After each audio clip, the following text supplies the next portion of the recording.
Hey everyone, welcome to our second lecture for the event marketing class.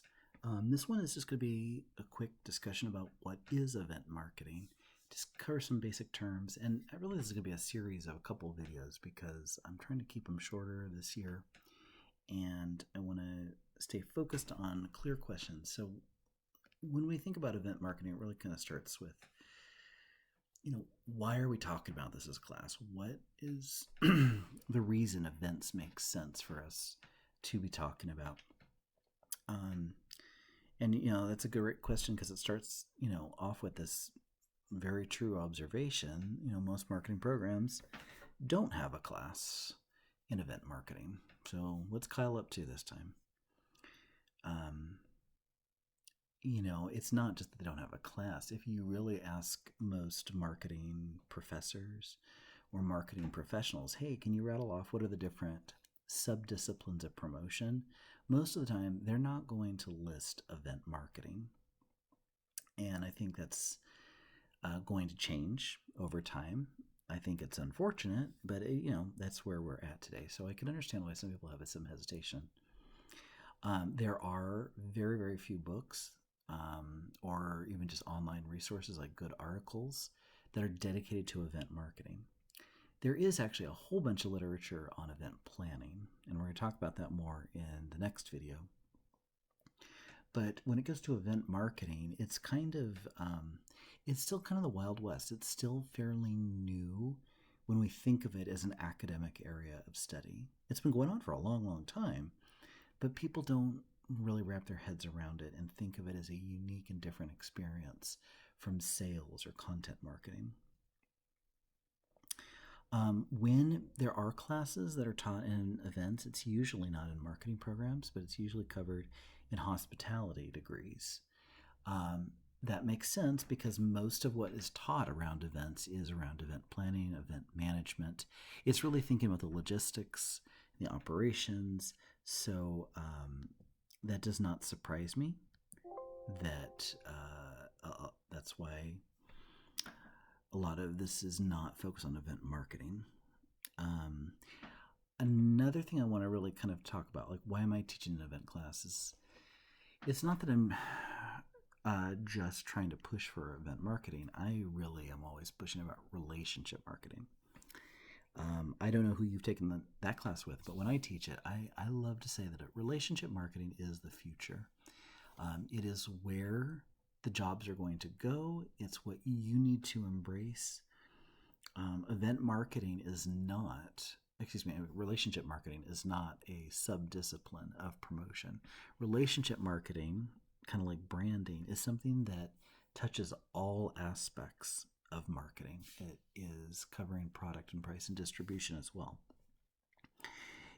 It's all about trying to shake this old mindset of yelling at consumers, trying to get that one sale, just thinking short term, and really investing in brand building, trying to develop lifetime customer value and get more sales from people over time.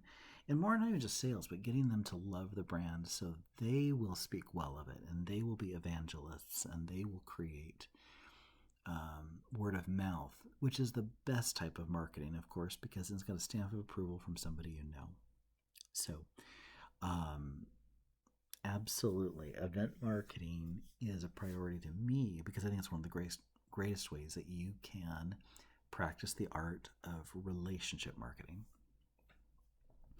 I don't think it's a surprise for anyone that's been living through COVID that people like to come together and meet in person. When you can't have it, when it's taken away from you, all of a sudden you're quite aware of what you miss. Now, not everybody likes that. Some people are introverts and they're happy to sit at home all the time. But I think even the most stubborn introvert also recognizes sometimes it can be nice to get together with the people you care about.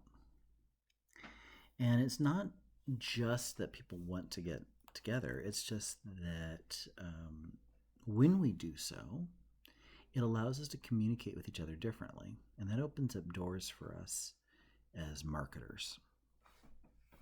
We know that if you're spending time participating in an event, that can really create different opportunities between the company and their target audience to maybe have conversations and be a little bit more meaningful in starting to come together as a tribe.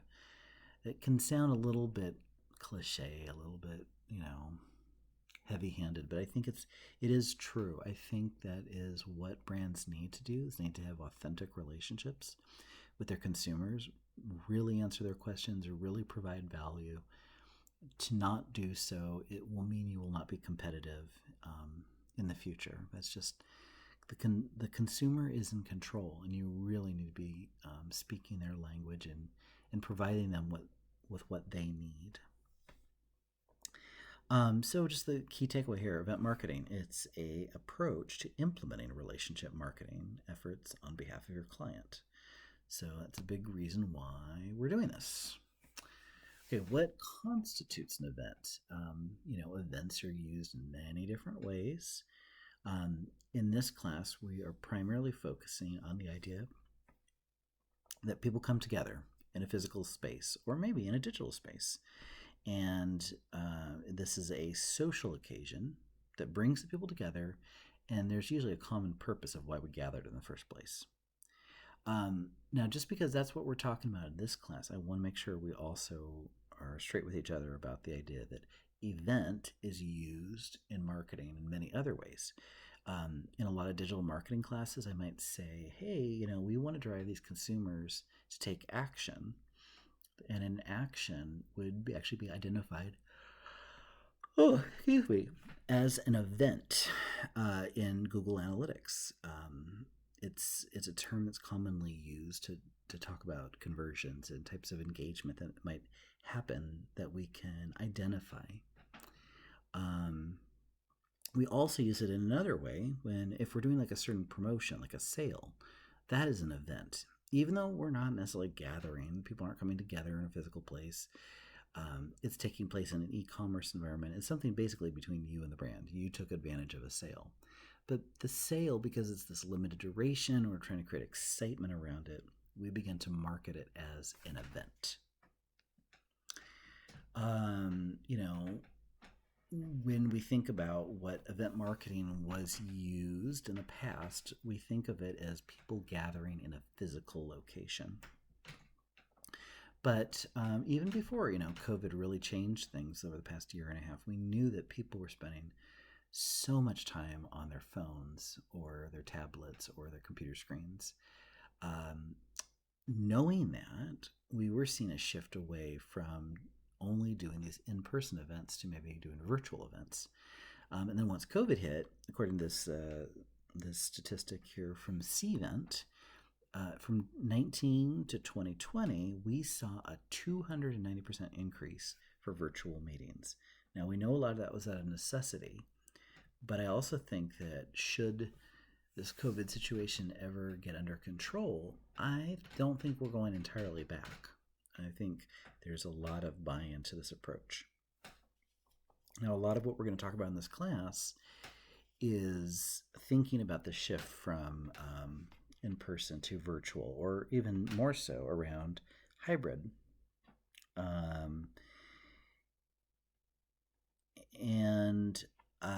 So let's just make sure we have some understanding of this. So when I'm talking about a physical event, this is, we're doing something in a tangible way using a real-world location.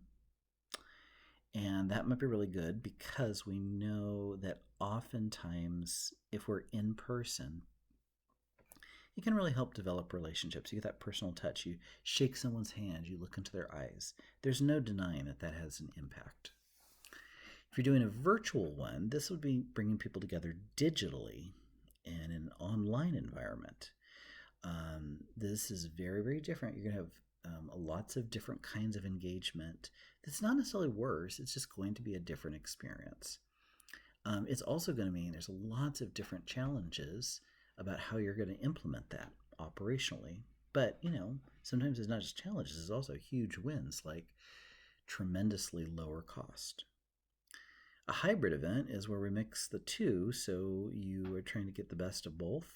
And I think this is really where we're going to see a lot of movement towards in the future. And we're going to talk about a lot in this class, the benefit of doing hybrid events. Okay, well, hopefully that gives you a little bit of foundation, and in our next lecture, we're going to talk specifically about the differences between event marketing and event planning and management.